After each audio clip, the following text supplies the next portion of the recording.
जय भोलेनाथ, हर हर महादेव। नमस्कार मित्रों, माघ पूर्णिमा पे विशेष कथा का आयोजन। यदि वीडियो पसंद आए तो लाइक करें, शेयर करें और सब्सक्राइबर करें।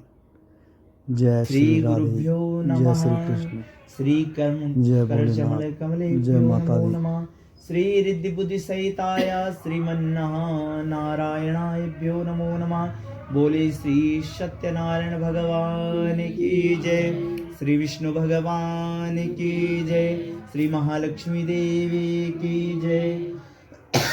आइए, बड़े हर्ष और उल्लास का एक पवित्र मास, ये जो दिन है माघ पूर्णिमा, ये इसका अपने में बहुत ही महत्व है, क्योंकि प्रत्येक मास की जो पूर्णिमा होती है सबका अपना अपना महत्व होता है। जिस प्रकार से आज की ये महीने की जो पूर्णिमा है, इसमें जिस प्रकार बोले भगवती गंगा जी के समीप जाकर स्नान इत्यादि करें, क्योंकि समय का अभाव होता है व्यक्ति के पास। जब समय इस प्रकार हो जाता है, आज ऐसी स्थिति हो जाती है कि घर घर में किसी के पास आजकल समय नहीं है, क्योंकि समय नया होने का कारण भगवान उसमें कहते हैं कि जब स्नान करे ऐसे दिन तो थोड़ा गंगा जल डाल दीजिए, क्योंकि गंगा माँ जब गंगा जल पानी में मिल जाता है वो स्वयं गंगा जल बन जाता है। समझो कि हमारे घर पे ही गंगा जी माँ भगवती है, साक्षात विराजमान है। और भगवती का ध्यान कीजिए और माँ गंगा का, और ऐसा मन में विचार करना, क्योंकि मानसिक और एक काल्पनिक होता है, एक मानसिक होता है। पूजा में भी मानसिक भी होता है। जब भगवान, क्योंकि हम पता नहीं कितने अनजान होते हैं। पूजा तो अगर सोचे जाए तो पूजा अनेक प्रकार की होती है। पूजा में पता नहीं क्या क्या चीज़, तो इतनी चीज़ व्यक्ति नहीं ला सकता है, क्योंकि छोटी छोटी चीज़ अगर जोड़ा जाए तो पता नहीं कितनी चीज़ हमने छोड़ी होगी, कितनी चीज़ हमने लाई होगी। क्योंकि इसीलिए कहते हैं कि यथाशक्ति यथा भक्ति, बोले जितनी मेरी शक्ति है यथा शक्ति यथा भक्ति यथा मति, और जितनी बोले मेरी मति है मति की, क्योंकि जितना जिसका बुद्धि विवेक तो भगवान ने दिया है। यथा शक्ति यथा मति यथा मिलित ही उपचार द्रव्य ही, बोले जितना हमारे पास उपचार द्रव्य है अभी पर्याप्त है, इसी में भगवान आपको संतुष्ट होना है। ऐसा मन में भाव करना, क्योंकि देने वाला तो एक परमात्मा ही है, हम कुछ भी नहीं कर सकते यदि हमारा मन, देखो जब कहते हैं ना कि वाणी में भगवान विराजमान होते हैं, और देखो जब कभी भी कोई सत कार्य और दुर्कार्य दोनों होते, तीन चीज होते, सत कार्य भी व्यक्ति करता है और दुर्कार्य भी व्यक्ति करता है। इसीलिए कहते कायिक वाचिक मानसिक मनसा कर्मणा वाचा, तीन प्रकार से कर्म करते व्यक्ति के लिए। पहले मन में सोचता है ना, जब आपने ये सोचा होगा इतना बड़ा हमने कार्य करना है, तो पहले मनसा, मन में इनके विचार आया होगा। फिर एक दिन वाणी पे भी आ ही गया हो कि भाई हमने ये पूर्णिमा का उद्यापन करना, तो पुनः है एक आज ऐसा शुभ अवसर आ चुका है कि आप उसको संपूर्ण भी कर रहे हैं। तो इसी के लिए कहते हैं कि मनसा, देखो मनसा वाचा कर्मणा, इसी प्रकार से व्यक्ति अच्छे कर्म भी ऐसी करता, और जो दुर्कर्म करता है इत्यादि। आप देखो किसी ने चोरी करना है ना, तो वो उस प्रकार से विचार बनाता है। पहले पहले मन में सोचता है उसके घर में मैंने डाका डालना है, तो पहले वो मन में सोचता है, फिर एक दिन वो वाणी में लाता है उसको, और फिर एक दिन वो उस कर्म को कर देता है। इसीलिए मनसा वाचा कर्मणा, इसी प्रकार से भगवान का जो नित्य नियम करते जाते हैं हम, तो इसी प्रकार से हर चीज़, देखो मन में विचार, पता नहीं क्या क्या हमारे मन में विचार आते हैं, क्या क्या हो नहीं सकता है, सभी चीज़ नहीं हो सकती। अभी हमारा मन करे कि हम कहीं ऐसी पवित्र स्थान पे चले जाए, बद्रीनाथ चले जाए, केदारनाथ, पर सोचना कोई गलत बात नहीं। इसीलिए कहते हैं कि ऐसा मन में भी ऐसे विचार सोचे जो सत्कर्म योग्य विचार हो। सत्कर्म करेंगे तो सत्कर्म, देखो कथा तो अनेक आप सुनते हैं, हम भी सुनते हैं, अनेक भागवताचार्य सुनाते, पुराण है, अष्टदश पुराण है, तो किसकी बात माने। सोचो ना कि किसी पुराण में लेके कि देवी बहुत बड़ी महत्व है, देवी का बड़ा, देवी से बढ़कर कोई है ही नहीं।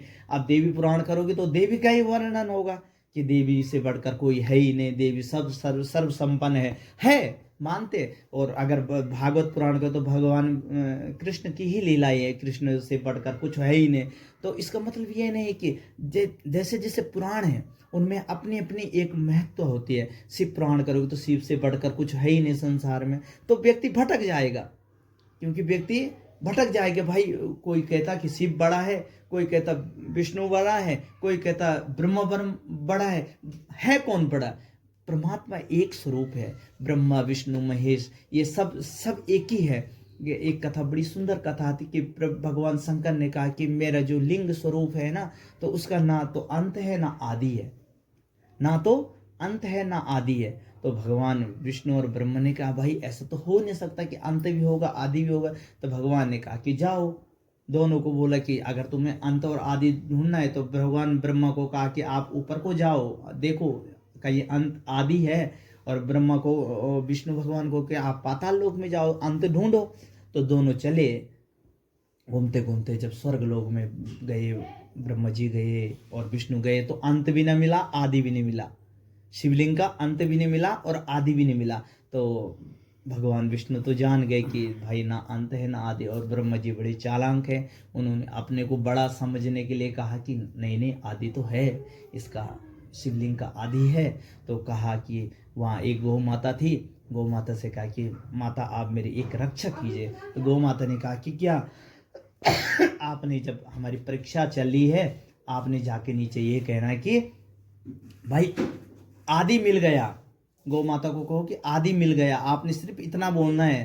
तो गौ माता ने बोले मुझे क्या मिलेगा? तो कहा कि आपको भी स्वर्ग की आपकी पूजा होगी, अलाना पलाना। तो हर किसी गौ माता ने बोला ठीक है मैं बोल दूंगी, हाँ मिल गया। तो गए तो वह भगवान शंकर ने पूछा बड़े प्यार से कि भाई ब्रह्मा भगवान जी क्या मिला आदि? बोले हाँ हाँ आदि तो मिल गया।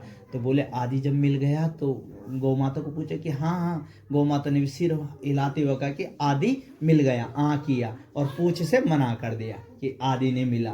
तो इसीलिए एक तरफ से तो गौ माता ने हाँ कर दिया, आगे से तो कर दिया कि हाँ मिल गया, और पूछे से पीछे से भगवान को कहा कि नहीं मिला, आदि नहीं है। तो इसीलिए कभी भी देखो आप भगवान गौ की पूजा करते ना, पीछे से होती है। तो गौ माता को भी श्राप है कि आगे से गौ माता की पूजा नहीं होती, पूछ की पूजा होती है। जब संकल्प लेते हैं हम तो गौ माता का पूछ लेते हैं। तो इसीलिए कहते हैं कि गौ माता की इसी तब से पूछ की ज़्यादा महत्व है। तो इसी प्रकार से कहते हैं कि भगवान भी देखो लीलाएं अपनी धारण करते हैं। तो इसी प्रकार से पूर्णिमा के ये दिन भगवान श्री सत्यनारायण की कथा करनी चाहिए। परंतु श्री सत्यनारायण भगवान किसी भी दिन भर निराहार रहकर विष्णु भगवान का ध्यान करे और सायंकाल स्नान करके पूजा तैयारी करके और केले के अंबों का स्तंभ बनाए, जिस प्रकार से ये स्तंभ बनाए हैं। तो बोले स्तंभ वेद, देखो ये भी एक धर्म काम मोक्ष अर्थ है। ये हम सोचते हैं ना वेदी बना दे, बस ये बांस के डंडे तो गाड़ने, ये इसका मतलब ये नहीं कि बांस का ही डंडा गाड़ने, ये कि बांस के डंडे गाड़ जी हो गया जी। इसका भी एक महत्व है। ये चारों वेद है हमारे धर्म देखो वेद के भी उपनिषद है, फिर वेद है, वेद के उपवेद है। अगर हम शास्त्रों में ढूंढते रहे तो उलझ जाएगा व्यक्ति। तो इसीलिए बोले चारों स्तंभ चारों वेद को गाड़े, और इसी प्रकार से सुंदर सी चौकियां बनाए। जिस प्रकार से ये चौकियां बनी, इन पे भी देखो चौकियों का भी अपना अपना महत्व है। अब लोग सोचते हैं पता नहीं क्या बनाया, अब बनाने का मतलब ये नहीं, देखो यहाँ पे पंचांग चौकी है, नवग्रह चौकी है और सर्वोपत्र भद्र, जिसमें भगवान सभी देवी देवता विराजमान। क्योंकि हर किसी देवता अगर पूजा करना चाहे तो कई दिन लग जाएंगे। तो इसीलिए सबका एक संविधान निकाला है कि भगवान भद्र मंडल देवता है, इनमें पूजा कीजिए सभी देवी देवताओं को। तो इसी प्रकार से बोले बड़ी अच्छे ढंग से उनको बनाए और केलों के पत्ते की वेदियां बनाकर प्रतिमा स्थापित करे और प्रतिमा भी स्थापित करे, कलश गणेश आदि की नवग्रह की स्थापित करे। और जिस प्रकार से कर रखे, एक बार नैर्मिष्य तपस्या करते हुए शौनक आदि ऋषियों ने सूत जी से पूछा, जिसके करने से मनुष्य को मनोवांछित फल प्राप्त कर सकता है, ऐसा व्रत कौन सा है? और बड़े सूत जी ने भगवान वेद व्यास जी से पूछा है कि भाई ऐसा कोई फल देने वाला व्रत। सूत जी ने कहा कि एक बार श्री नारद जी ने श्री विष्णु भगवान को ऐसा प्रश्न किया कि जब श्री विष्णु भगवान ने उनके सामने किस व्रत का वर्णन किया है, वही मैं आपसे कहता हूँ। प्राचीन काल में काशीपुरी में एक अति निर्धन दरिद्र ब्राह्मण रहता था और भूख प्यास से व्याकुल रहता था। और जिस प्रकार से आपको सत्यनारायण की कथा सभी को याद होती, तो भगवान नारद जी एक बार इस मृत्यु लोक में घूमते देखा अनेक प्रकार से, कोई बेचारा किसी का हाथ नहीं, किसी का पैर नहीं, क्योंकि संसार है ये। अब हम जब हॉस्पिटल पे जाते ना तो हम सोचते, अभी हमको लगता है कि हम दुखी है, लगता है हर किसी व्यक्ति को लगता है कि मैं कितना दुखी हूँ। जब अस्पताल में जाओ ना तो वहां पता नहीं कितने प्रकार के व्यक्ति मिलते हैं हमें, किसी का पैर नहीं, किसी का हाथ नहीं, तब सोचता है व्यक्ति कि मेरे से अधिक और दुखी है। कभी भी व्यक्ति देखो जीवन में क्या होता है कि जब कहते हैं ना कि अपना अगर बेटा ना अंधा लूला लंगड़ा हो तो रोना आता है कोई ऐसा, और दूसरे का अगर बेटा ऐसा लूला लंगड़ा या कोला ऐसा कोई कार्य करता है तो ऐसा हंसते लोग ना, तो ये हंसना नहीं चाहिए वहां पे कभी भी जीवन में, क्योंकि अब जब हमारा अपना होता था हमें रोना आता, जब दूसरा होता था हंस। तो व्यक्ति को जीवन में कभी भी ये भी एक कर्म है, ये भी हम एक पाप कर रहे हैं कि अगले के प्रति हम हंस रहे। तो देखो दुख तो किसी के पास भी आ सकता है, दुख के ये नहीं कि आज सुखी और दुखी, दोनों देखना अति आवश्यक है जीवन में। अगर हमने दुख नहीं देखे तब तक हमें दूसरे को दुख का कैसे पता चलेगा। हम सोचते हैं हम सुखी हैं तो सारी दुनिया सुखी है।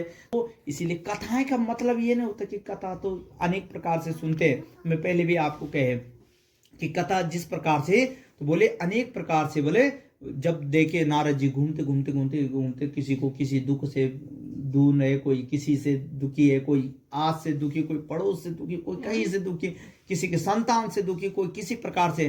तो जब भगवान ने बोले नारद जी ने विस्तार से कहा कि घूमते घूमते भगवान नारद जी को बड़ा दुख हुआ कि देखो ये मृत्यु लोक है, इसमें तो बड़ा ही कष्टकारक जीवन है। तो ऐसे भगवान नारद जी के मन में बड़ा सुंदर एक प्रश्न उत्पन्न हुआ। वो गए भगवान विष्णु के पास कि भगवान विष्णु जी, और उनको साष्टांग नमस्कार किया और उनकी स्तुति करने लगे। और भगवान विष्णु ने कहा कि भाई नारद जी आ रखे हैं, कोई मतलब के लिए आए होंगे अपने। जो भी जाता है ना, कभी हम लोग कहीं बड़े दफ्तर में जाते तो अपने मतलब की वजह से जाते हैं, ऐसा तो नहीं सोचते कि हमारे पड़ोसी का भला हो जाए कि उसके लिए जा रहे हैं हम। कभी आप कहीं बड़े दफ्तर में जाते अपने ले जाते हैं। तो भगवान नारद जी गए, उस दिन भगवान नारद जी ने कहा, हे भगवान विष्णु, हे महाराज, आप तो तीनों लोगों के दाता हैं, आप ऐसा एक व्रत बताइए जिससे बोले जो मृत्यु लोक में है ऐसे प्राणी को तुरंत मोक्ष मिल जाए। मोक्ष तो अपने कर्मों के अनुसार मिलना है। मोक्ष कहते हैं कि ध्यान मूलम गुरु मूर्ति, पूजा मूलम गुरु पदम, मंत्र मूलम गुरु वाक्या, मोक्ष मूलम गुरु कृपा। व्यक्ति का जीवन गुरु के ऊपर टिका हुआ है। व्यक्ति का जीवन में गुरु की आवश्यकता अति आवश्यक है। हमारे जो सांसारिक है ना, हमको गुरु की आवश्यकता है, क्योंकि गुरु देखो ऐसा नहीं कि आपने किसी व्यक्ति को गुरु बनाना है। यहाँ पे सवाल होने की आपने किसी व्यक्ति को गुरु बनाना है या किसी के सांसारिक या जैसे भी कोई कथावाचक को बनाते, कोई संत महान महात्मा जी को बनाते। देखो गुरु का मतलब कहा है कि यहाँ पे गुरु आप किसी भगवान को भी बना सकते हैं। गुरु का मतलब आपने कई पुराण पढ़े, कई शास्त्र पढ़े, कई देवी पुराण पढ़े, कई पुराण पढ़े, उसमें से आपको कोई भी ऐसी वाणी आपको अच्छी लगी, कोई कथा में से प्रसंग अच्छा लगा, तो वही आपने गुरु बना दिया। जैसे किसी ने भगवान शंकर को गुरु बना दिया, तो वो जो भगवान शंकर की कुछ बातें अच्छी लगी, वो हमारा क्या हो गया, ध्यान मूलम।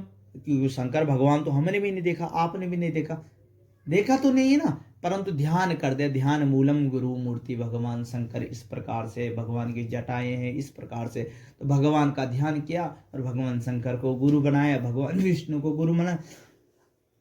ध्यान मूलम गुरु मूर्ति, पूजा मूलम गुरु पदम। अब कहेंगे बहुत सारे कुतर्क करते हैं कि भगवान के तो पैर कहाँ हैं, तो भगवान का मनी मन में कहा कि भगवान आपको चरण जो हम ये पानी चढ़ा रहे, जल चढ़ा रहे, ये आपके पैरों में अर्पित हो। ध्यान मूलम गुरु मूर्ति, पूजा मूलम गुरु पदम, मंत्र मूलम गुरु वाक्य। अब आता तीसरा जो सवाल आता है कि मंत्र मूलम गुरु वाक्य। अब कोई बहुत सारे कहेंगे भाई मेरे मुंह कान में तो भगवान ने कोई मंत्र ही नहीं फूका, मैं कैसे मंत्र समझूं कि मेरे को भगवान ने ये मंत्र दिया। तो भगवान का जो भी एक सत्य वाक्य है, कोई भी पुराण में से उठा लीजिए, कोई वही अपने जीवन में उतारना है कि भगवान ने ऐसा बोला था, वही मंत्र बनाना जीवन में। तो मोक्ष मूलम गुरु कृपा, मोक्ष आपको मिल जाएगी। तो इसी प्रकार से भगवान नारद जी ने सोचा कि भगवान छोटा से कार्य करने से मनुष्य को किस प्रकार से मोक्ष प्राप्त हो सके। तो भगवान गए विष्णु जी के पास और विष्णु जी से कहा कि हे भगवान, आप ऐसा कोई व्रत बताइए, ऐसा कोई तप बता दीजिए जिससे थोड़ा ही करने से भगवान की प्राप्ति हो जाए। तो भगवान जी ने श्री सत्यनारायण विस्तार पूर्वक से बताया। और वो एक दिन एक ब्राह्मण ने व्यतीत होकर विष्णु भगवान के बूढ़े ब्राह्मण के रूप में प्रकट हुए होकर ब्राह्मण को सत्यनारायण भगवान का विस्तार पूर्वक विधान बतलाया और अंतर्धाम हो गए। और जो ब्राह्मण भिक्षा के लिए तट पर घूमता था, भूखा प्यासा इत्यादि घूमता था, इस प्रकार से वो उनको कहा कि आप भगवान हे विप्र बंधु, आप ऐसा कि इसको आज के जमाने तो विप्र बंधु तो कहाँ का है, ओ पंडित आ, तो ऐसे कहते लोग, सच्ची गल है। आ तो विप्र बंधु तो कहना पंडित जी, बथेरे कहते हैं, बथेरे ओ पंडित। ओ पंडित क्या है यार, ये शब्द है, ये कोई झूठ नहीं है। क्योंकि देखो अब ये नहीं कि वो कर्म करने वाला पंडित हो, आप लोग भी ब्राह्मण है, जो ऐसे हमें कुछ नहीं तो अपने देखो ये मन है ना, ये वाणी है ना, ये पवित्र रखनी चाहिए। कुछ नहीं दे सकते हम किसी को, तो कम से कम हाँ जी पंडित जी कैसे हो आप, ठीक है बस इतना पूछ लिया, बात खत्म। ये नहीं कि ओ पंडित कहाँ से आए, अरे क्या बात है। तो इसी प्रकार से ये भी एक पाप है। तो इसीलिए कहते हैं कि थोड़ा सा भगवान ने बड़े प्यार से आदर से भगवान ने उस ब्राह्मण को पूछा, ब्रह्मदेव हे विप्र बंधु, आपको किस प्रकार से आप दुखे। उनको भगवान सत्यनारायण की कथा सुनाई इस प्रकार से। और ब्राह्मण अपने घर में मन में विचार करके निश्चय करके घर को लौटा। और इसी चिंता में उसने रात भर नींद नहीं आई। और सवेरे होते हुए वो श्री सत्यनारायण भगवान का व्रत का संकल्प करके भिक्षा मांगने के लिए चले गया। उस दिन थोड़े ही परिश्रम से बहुत अधिक धन प्राप्त हुआ। तो देखो मन का संकल्प जो होता है ना, वो बड़ा दृढ़ होना चाहिए। संकल्प ना, जो संकल्प हम लेता है वो दृढ़ होना चाहिए कि भाई मैं इसको करूंगा। अब हम संकल्प ही नहीं लेंगे मन में, हो जाएगा वाला काम नहीं होता कि हो जाएगा, करना पड़ता व्यक्ति का ये जीवन ऐसा है कि जब तक हमने किया नहीं वो कार्य, तो तभी तो अभी जब इन्होंने हिम्मत रखी कि ये व्रत करना है, संकल्प मन में लिया, दृढ़ता रखी, तभी जाके हुआ। अगर सोचा ही है बस कर लेंगे कभी फिर देख लेंगे, तो वो फिर रह जाता है। इसीलिए कभी भी ब्राह्मण बड़े चालाक होते हैं। ब्रह्मा जब कभी हम पूजा करते हैं, हम सारे लोग तो देखो पहले संकल्प देना पड़ता, भाई कल के दिन जजमान टल जाए, मैं तो नहीं कराता हूँ, तो इसीलिए संकल्प लिया तो भाई अब बंधा हुआ है। तो इसीलिए कहते हैं कि संकल्प लिया और दिन भर उन्होंने भिक्षा मांगना परिश्रम किया और अधिक धन मिल गया उस दिन। देखो भगवान की ऐसी, और सायंकाल पहुंचकर अपने घर श्रद्धा के साथ श्री भगवान सत्यनारायण विधि पूर्वक से भगवान श्री सत्यदेव की कृपा से वह थोड़े दिनों में धनवान बन गया। और ऐसे ही प्रतिमा हुआ विष्णु भगवान का व्रत करने लगे। फिर पुनः सूत जी ने बोले, एक दिन ब्राह्मण अपने बंधु बांधवों के साथ बैठकर ध्यान मगन से श्री सत्यदेव की कथा सुन रहे थे। तभी वह भूख प्यास से व्याकुल एक लकड़हार वहां पहुंचा। जिस प्रकार से वो लकड़हार भी पहुंचा, बोले उस दिन तो ये था आपके घर में कथा हो रही है और बाहर से कोई बेचारा मांगने वाला है या कोई किसी प्रकार से दुखी होके जा रहा है उधर से, और सुने कि इनके घर में क्या हो रहा, अंदर आ जाए, तो अंदर आके कथा सुने, भाई आपसे पूछे भाई आप क्या कर रहे। तो इसी प्रकार से तो लकड़हार ने बोले उस दिन वो कथा सुनी और प्रसाद लिया और ब्राह्मण देव से पूछा कि ब्राह्मण देव आपने कौन सा ये पाठ है, ये कौन सा ये व्रत कर रहे। जब तक किसी व्यक्ति को पता नहीं होता तब तक जिज्ञासा होती व्यक्ति के मन में, जिज्ञासा मन में होती ना, तो तब व्यक्ति पूछ लेता है भाई क्या कर रहे हो आप घर में। तो इसी प्रकार से बोले और ब्राह्मण ने वो मनोवांछित फल देने वाला व्रत और लकड़हार से कहा, और लकड़हार बहुत प्रसन्न हुआ और मन में ही श्री सत्यनारायण भगवान के पूजन का निश्चय किया और लकड़ी बेचने के लिए बाजार की ओर चल पड़ा। दिन भर लकड़हार ने बहुत दाम मिला और उस दिन उसको बड़े अच्छे ढंग से दाम मिल गया उन लकड़ियों को, कभी कोई खरीदता नहीं था। उस दिन भगवान की कृपा से अच्छे दामों में उसकी लकड़ी बिक गई। उसी पैसों से उसने केले और जिस प्रकार से व्यक्ति कर सकता अपना, देखो जितनी चादर होती उतना पैर फैलाना ही अच्छे लगते हैं। जिस प्रकार से उसके पास थोड़ा बहुत धन होगा, बेचारे ने सामग्री एकत्रित की और विधि पूर्वक सत्यनारायण भगवान की पूजा की। कृपा से थोड़ी दिनों में वह भी संपन्न, धन दान हुआ। और सूत जी फिर बोले, प्राचीन काल में उल्लक नाम का एक राजा था, वह और उसकी रानी दोनों बड़े धार्मिक निष्ठ थे और समय पे, और जो वो राजा थे समय समय पे यज्ञ इत्यादि, पहले के राजा लोग इतना यज्ञ इतना धार्मिक कार्य कराते थे, आप तो कोई करवाता भी नहीं। परंतु देखो धार्मिक का कार्य का मतलब ये नहीं कि पूजा ही करवाना। धार्मिक कार्य का मतलब जैसे आज सत्यनारायण भगवान की कथा कर ली, कल किसी चीज की कथा कर ली, अपने घरों में किसी व्यक्ति को देखो कोई गरीब जा रहा उसको खाना दे दिया, कोई गरीब बेचारा देख आपको दिख रहा कि वास्तविक, देखो खाना भी उसी को दो जो खा ले, दान भी बल उसी को दो जिसको वास्तविकता लग रहा आपको कि ये दान के काबिल है।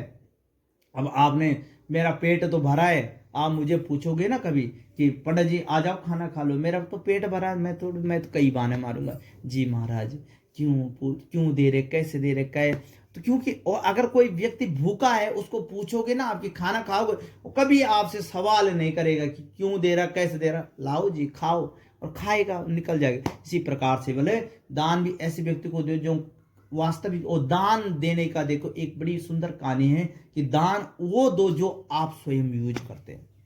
व्यक्ति कभी कभी क्या कर देते हैं कि थोड़े लालच के चक्कर से ना हम थोड़ा दो, दान कहते दान की वस्तु थोड़ा दो, पर दो अच्छी, जो कोई यूज कर सके उसको, जो कोई उसको बरत सके। तो अब हम दे तो देते बेचारे 100 रुपए का कपड़ा, कहते पंडित जी इसको सुला लेना, 400 तो सिलाई है आज के जमाने में, तो क्या फायदा उसको दे के, क्या वो सिलाएगा उसको। तो इसीलिए कहते कि वो चीज दो जो, कहते कि बड़ी सुंदर कहानी है कि एक माता जी बड़े किसी संत के पास जाते, जैसे आपके पास भी बाबा जी है, कोई जाते पंडित या संत के पास जाते, कहते हैं कि महाराज हमारे पुत्र हमारी बहू का कोई भी संतान नहीं हो रही। तो महाराज जी कहते जा अगले साल तेरा बच्चा हो जाएगा। तो बड़े खुश हो जाते कि भगवान ने कहा कि, वो संत जी ने कहा कि अगले साल तो पुत्र हो जाएगा। घर जाते और जाते कहा कि मन में विचार करते कि हम वहाँ गए खाली हाथ गए, कल हम जाके महाराज जी को कुछ दे के आएंगे। गई दुकान पे गई, कहा कि दुकानदार को कहा कि 1 दर्जन केला दीजिए। तो दुकानदार ने बढ़िया अच्छा वाला 1 दर्जन केला दे के नहीं ये क्या कर दिया। बोल दुकानदार जी ने कहा कि ये तो केला है। कहते नहीं थोड़ा सस्ता दे दे, थोड़ा सस्ता दे दे। तो वो भी समझ गया कि कहीं ले जाना। देखो दुकानदार भी तुरंत पूछता, किसी को देना है सामान, आप कहीं दुकान पे जाओ कि आप सामान लो, दुकानदार तुरंत पूछ लेता कि दान देना है, तो उस प्रकार से देता है कि उसको भी पता होता भावना कि क्या देना बंद देने। तो उसने कहा कि नहीं सस्ता थोड़ा केला दे। तो उसने भी थोड़े गले गुले केले दे के और बीवी को दे के आए और महाराज जी के पास, क्योंकि उनको तो कोई आवश्यकता ही नहीं, महाराज जी को चढ़ाए और महाराज जी ने कहा कि जी, और चले गई बड़ी खुश। और 1 साल हो गया और देखो साधु की वाणी भी सफल हो गई, पुत्र हो गया। और पुत्र हो गया और आए महाराज जी बहुत बहुत धन्यवाद आपका, पुत्र तो हो गए पर एक कमी रह गई पुत्र में। बोले क्या हुआ, पुत्र हो तो गया अब। हाँ महाराज जी पुत्र हो गया, परंतु पुत्र ऐसा हुआ कि लूला और लंगड़ा। तो महाराज जी ने कहा थोड़ा कमी केलों पे भी रह गई थे, और इसी प्रकार से उसका वो फल है कि जैसे केले लूले लंगड़े थे, थोड़ा वो पुत्र भी लूला ही लंगड़ा रहेगा। तो इसलिए कहते जैसा हम दोगे ना, जैसे बीजोगे वैसे ही हमें प्राप्त होगा। अब हम सोचेंगे हम 100 रुपए का बीज खेत में मारेंगे, सोचेंगे 1000 रुपए की फसल हो, तो वो तो नहीं हो सकती। तो इसीलिए कहते कि जब आवश्यकता अनुसार जब भी हम कुछ चीज देते, मैं कभी नहीं कहता, मैं हर जगह यही कहता हूं कि भाई दो पर थोड़ा दो अच्छा। खाना भी किसी को खिलाना थोड़ा खिलाओ, जरूरी नहीं 10 व्यंजन बनाने, सिर्फ सिंपल चपाती और सब्जी बना दो, बड़ा प्यारा बना दो, बड़े मन से बना। मन तो हमारा है ही नहीं कि वो बना रहे हम 10 व्यंजन, गाली दे, मन में हमारे कई विचार आ रहे, अरे बस ये इसने भी आज ही आना था तो वो एक पाप है। सच्ची गल है ये, कोई देखो ये व्यवहारिकता है। कथा तो हम सुनते हैं, ये व्यवहारिकता है, ये जीवन में हमें उतारना अति आवश्यक है। मत बनाओ 10 चीज ना, एक चीज थोड़ा रोटी सब्जी बनाओ, बड़े प्यार से खिलाओ, भाव से खिलाओ, वो भी तृप्त और हमारा मन भी तृप्त। और बना ले हमने 36 व्यंजन, और गाली तो हमने मन में ऐसी दे दी, बस सास है तो सास को दी, ससुर है तो ससुर को दी, तो क्या फायदा उसका। तो जीवन में इसीलिए कथा का अंश कहते हैं कि जो भी कार्य किए, देखो कथा तो कथा ही है, होती है कथा तो आप मेरे से भी सुनेंगे, अनेक व्यक्ति से सुनेंगे। कथा आपको हर व्यक्ति सुनाएगा, अपने अनुसार सुनाएगा। पंडित जी कुछ अपने अनुसार सुनाएंगे, मैं मेरा जितना मेरा ज्ञान है मैं अपने अनुसार सुना, पंडित जी का ज्ञान है। तो व्यक्ति जीवन में वही कहते हैं ना कि क्या उतारना है जीवन में, तो इसीलिए कहते हैं कि आपको ध्याओ, आपको वंदो, आपका सम्मान करो, आप में आप होकर आपका राम रहता। जब तक हमने वो उस परमात्मा को पहचाना नहीं, कोई फायदा नहीं। ये तो सिर्फ एक लोका दृष्टि के अनुसार है। देखो जब तक मन में श्रद्धा अति आवश्यक है, व्यक्ति के मन में जब तक विचार नहीं है ना, तब तक वो कार्य करने में भी कोई फल नहीं है। तो इसी प्रकार से बल मन में चिंता कीजिए, सत्यनारायण भगवान की पूजन निश्चय किया। और राजा को देखते देखते एक वैश्य ने भी ये व्रत का उद्यापन करना शुरू कर दिया। उसने कहा कि भगवान जब मेरी पुत्री हो जाएगी, वो देखो दूसरा राजा आया था, तो जब पुत्री हो जाएगी, तो इसी प्रकार से व्यक्ति संकल्प तो ले लेता है परंतु होता नहीं व्यक्ति से जीवन में। क्योंकि संकल्प उसने कहा कि पुत्री हो जाएगी, पुत्री हुई, पुत्री के विवाह पे करूंगा, और ऐसे ऐसे करते करते करते कई साल बीत गए, परंतु दुर्भाग्यपूर्वक कथा ने, भगवान ने श्राप दिया। पुनः उसके दामाद इत्यादि जो उसका धन धुन सारा चोरी हो गया, सब डूब गया, सब नष्ट हो गया। तो इसीलिए कभी भी कहते हैं कि भगवान को उतना ही संकल्प लीजिए जितना हमसे हो सकता है, अधिक ना लो। अधिक लेने से कोई फायदा नहीं। देखो जीवन में जितना हो सकता है उतना कीजिए आप। कोई कर्म करना है तो उतना ही हम परमात्मा से यही कहना है कि देखो कहते हैं कि बड़ी सुंदर सुंदर किसी संत ने कहा कि आपको ध्याओ, आपको पूजो। आप पहले खुद को ध्याओ, आपको ध्याओ, आपको पूजो, आपको वंदो, आपका सम्मान करो, खुद का सम्मान करो, और आप में आप होकर आपका राम रहता। वो राम आपके अंदर है, वो परमात्मा आपके अंदर है। हर प्रतिक्षण वो परमात्मा हर समय आपके अंदर है। मन में अगर भगवान को ध्यान लिया तो जीवन आपका सफल है। कोई भी कथा करो, कोई भी पुराण करो, कोई भी भागवत करो, अनेक प्रकार की कथा करो। तो इसीलिए कहते हैं कि भगवान को ध्याओ, भगवान का स्मरण करो। हे परमात्मा आप हमारे घर में सुख शांति रखे। कभी भी ऐसा ना कहे कि मेरे घर में सुख हो, मेरे पड़ोसी घर में दुख हो, वो मन में विचार ना रखे, हमेशा रखे। इसलिए तो कहते हैं हमारा हिंदू धर्म शास्त्र, हमारा जो ये सनातन धर्म कितना महान है। सर्वे भवन्तु सुखिनः, सर्वे सन्तु निरामया, सर्वे भद्राणि पश्यन्तु। कभी ने कहा कि मैं सुखी रहूं, कभी ने कहा। देखो शास्त्र ने, जो देवी देवताओं ने, ये तो हमारे लिए बनाए। भगवान को क्या आवश्यकता है?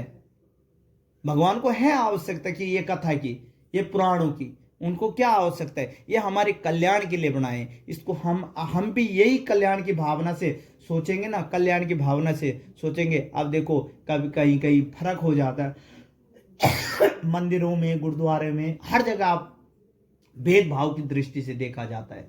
तो वो चीज जब तक हमारे जीवन में से, देखो जो भी आए, वो फकीर भी है वो भी हमारे लिए उतना है, राजा भी है वो भी हमारे लिए उतना है। तो ये जब तक हमारे मन में भाव नहीं होंगे तब तक जीवन सफल ने। अच्छे विचार रखे, अच्छे भाव रखे। बोले सत्यनारायण भगवान की जय।